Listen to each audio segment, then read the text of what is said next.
A fire ignites in silence. Denzel Washington's unforgettable moment on The View. The studio hummed with electric anticipation as Denzel Washington stepped onto the set of The View. That Thursday morning his presence hit like a quiet storm commanding attention. Without a single raised word, he moved with unshakable confidence, not rushed, not showy, just grounded. The lights caught the warmth of his eyes as he greeted the hosts with firm handshakes and a smile that felt like a familiar embrace. The audience, already buzzing, exploded into applause. A moment he settled into his chair. This wasn't just another guest. This was Denzel, Oscar winner, director, producer, father-man of Faith of Force, who owned the room. Without trying, Whoopi Goldberg, her voice rich with admiration, welcomed him with open arms. He's an Oscar winner, a director, a producer, a father, a man of faith, and someone we all admire. Please welcome the incredible Denzel Washington. The crowd roared, their cheers crashing like waves. Denzel, ever steady, nodded gently and said, "Thank you, Whoopi. Always good to be with you." His voice was smooth like a river carving through stone. Joy Behar quick as ever leaned forward with a grin. "Denzel, I think you're the only man who could make this entire table go quiet just by sitting down." Laughter rippled across the set, easing the air. Whoopi, Joy, Sunny Hostin, and Sarah Haynes settled and ready to dive into the moment.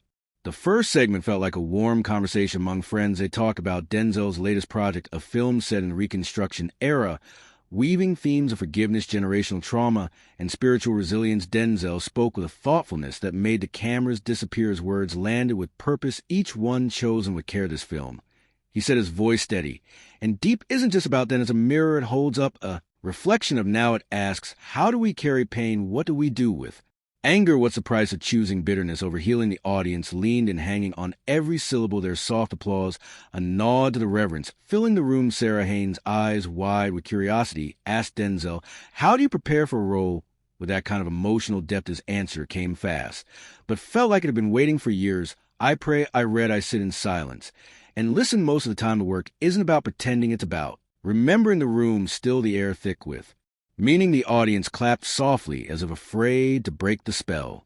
But the conversation was about to shift. Sunny Hostin's poise and deliberate waited for the right moment to nudge the discussion into deeper waters. Race and justice, inevitable in today's world, slipped in naturally. Denzel, she began, her tone measured but pointed. You've often spoken about faith, values, discipline, but you don't talk much about party politics. Why is that? The question hung sharp and expectant. Denzel didn't flinch, his gaze steady. He answered with clarity that cut through the noise. Politics is loud, he said. It's noisy. Values are quiet. You don't shout integrity, you live it. I don't align with tribes, I align with truth. The audience erupted, their applause swelling like a chorus. Sunny nodded, but her eyes suggested she wasn't done. In today's climate, she pressed silence, can feel like complicity. Do you ever worry that avoiding political commentary makes it harder for people to know where you stand?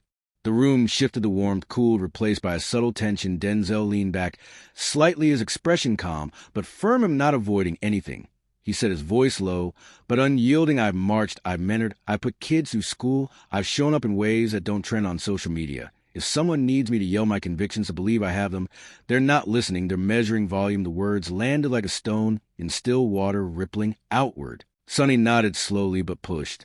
Again, isn't there power in taking a side publicly? She asked, her tone sharper now, especially when issues affect the communities you care about. Denzel leaned forward just enough to show he was all in. There's power in doing the work, he said, not just talking about it. Sunny didn't back down. So would you say your silence is intentional, that you've chosen not to comment on, say, police reform, immigration, voting rights, because you think it's not your place? The question was a challenge wrapped in curiosity. Denzel's eyes didn't waver. I don't believe in performative outrage, he said. I believe in responsibility. I'm careful with my words because people listen. That's not silence, that's stewardship. The word stewardship hung heavy. Joy Behar tried to lighten the mood with a quip, but it fell flat, swallowed by the growing tension. Sunny pressed again. I'm just saying, when someone with your influence chooses not to speak out in certain moments, people notice. Some might interpret that as protecting your brand. The room went still. Denzel didn't move, didn't blink for a moment. He said nothing, letting Sunny's words settle. Then in a voice so quiet demanded every ear, he said, you're confusing dignity with strategy. The words cut sharp and clear. Sunny raised her eyebrows. What do you mean? She asked. Denzel's gaze held steady.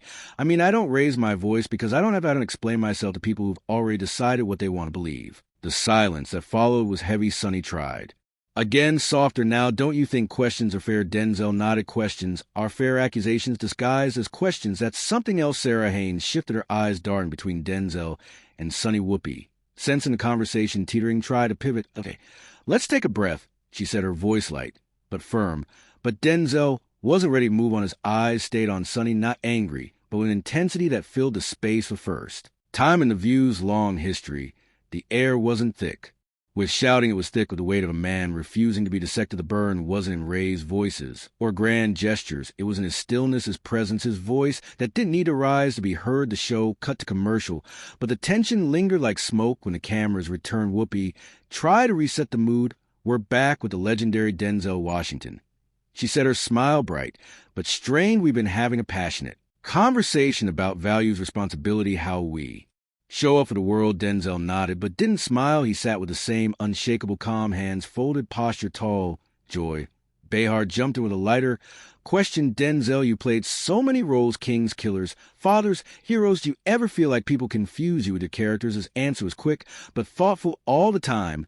He said, that's part of the job. People meet me and expect a sermon or a speech. I give them a hello. The audience chuckled, but the laughter felt tentative. Sunny circled back. You mentioned stewardship, she said, her voice softer, but still probing. When the country faces attacks on voting rights, book bans, rising extremism, what does stewardship look like to you? If not speaking clearly publicly, Denzel turned to her. His expression resolute. Stewardship looks like showing up where the cameras aren't. He said, visiting prisons, paying tuition, hiring people who've been locked out, lending my name to projects that uplift. That's not a tweet. That's a life. Sunny's voice softened further, but she held her ground. There are moments when your voice, because of who you are, could move people. Choosing not to use it, some might feel that's abandonment. Denzel paused, looking at his hands before meeting her gaze. That's a problem. He said, you don't know where I've used it. You only know where you didn't hear it. Sunny leaned forward, earnest. I'm not accusing, she said. I'm asking. Denzel's response was swift. No, you're assuming I'm not obligated to prove my convictions to anyone on this stage. The silence was sharp, slicing through the studio. Sarah Haynes tried to bridge the gap, her voice gentle. I think what Sunny's trying to say is people look to you. Maybe they're hoping to hear confirmation that someone they admire shares their fears, their hopes. Denzel nodded, his expression softening slightly. I understand that, he said, but admiration doesn't give you ownership. I'm not a symbol. I'm a man, a flawed, growing, committed man. I didn't come here to be interrogated about my moral worth. Whoopi stepped in, her voice steady but urgent. I think we've touched a nerve here, maybe a necessary one, she said. Let's not confuse clarity with confrontation. Denzel looked at her, his eyes calm but piercing. I respect the conversation, he said, but I also know the difference between a conversation and a setup. Joy jumped in, her tone light. No one here is trying to trap you, Denzel.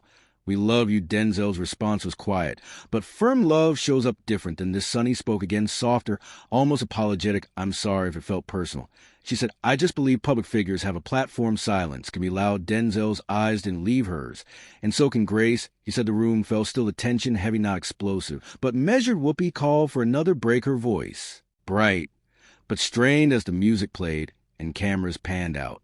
Denzel did something unexpected. He reached down calmly, unclipped his microphone, set it on the table. The audience didn't notice at first, but the crew did. Joy reached out, her voice tinged with panic. Wait, are you leaving? Denzel looked at her, then Whoopi, then Sunny. His voice was steady, final.